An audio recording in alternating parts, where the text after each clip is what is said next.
My brothers and sisters in Christ, in today's first reading, St. Paul speaks of a reality that has been present in the church since its very first days, something that is not common just to our tumultuous days alone, but all of the church's history and, dare I say, human history, and that is of jealousy and rivalry.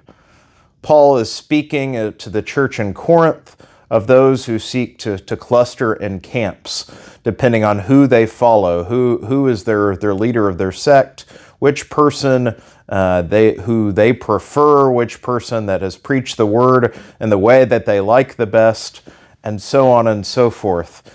In this case, whether it's Paul or Apollos or someone else, but just as much today we could speak of, those who are JP2 people or Pope Benedict people or Pope Francis people, or those who like the current bishop more than the old bishop, or those who hate the new bishop because the old bishop was so much better because this one is too liberal, this one's too more conservative, so on and so forth. Or even, dare I say, in terms of our pastors, whether it's you're a Father Lawrence guy or a Father Me guy. Certainly I would imagine you like Father Lawrence better. He was here a lot longer. But all of these are ways in which we're pitted against one another when Paul reminds us that it's really that we're all co-workers of Christ. It's about Christ. It's not about us. And yet it's so easy to get pulled into camps, into rivalries, not just with people, but even on topics, on opinions, things present in the church. And yet anytime we get pulled into this, we lose sight of Christ. In Christ, we have communion. Our communion is what is important. And this isn't to say that truths are relative and that there isn't right and wrong. And yet we must always first focus on the communion, because in our communion with one another, those other issues are worked out. It's when we dare to have the pride to think that we alone know better than the rest, or that, just this one person or sect has the better of it, that on the principle of searching for the good, we lose sight of the good, who is Christ himself, who unites us. When we're united to him in humility, that is where the truth is found.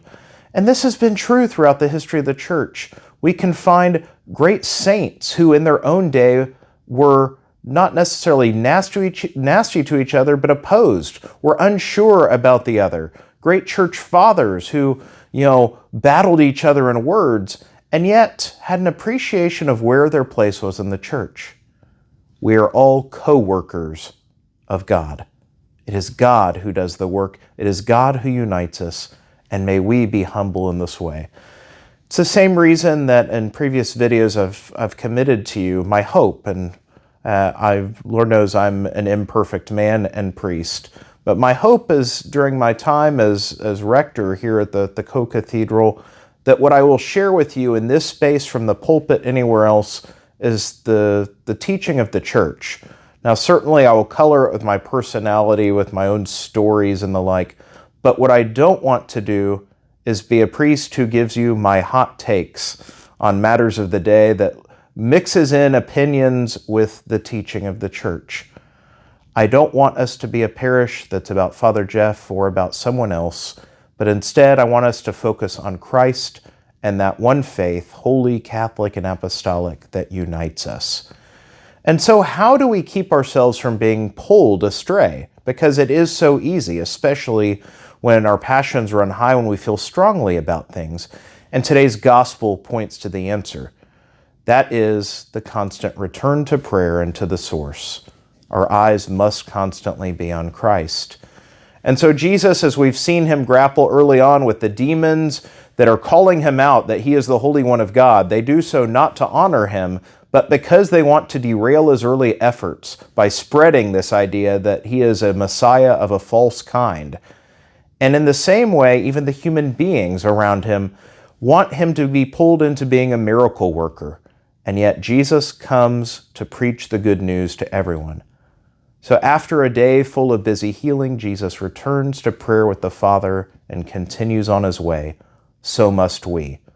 May we keep our eyes always on Christ so that we may remain in communion and be his willing co-workers.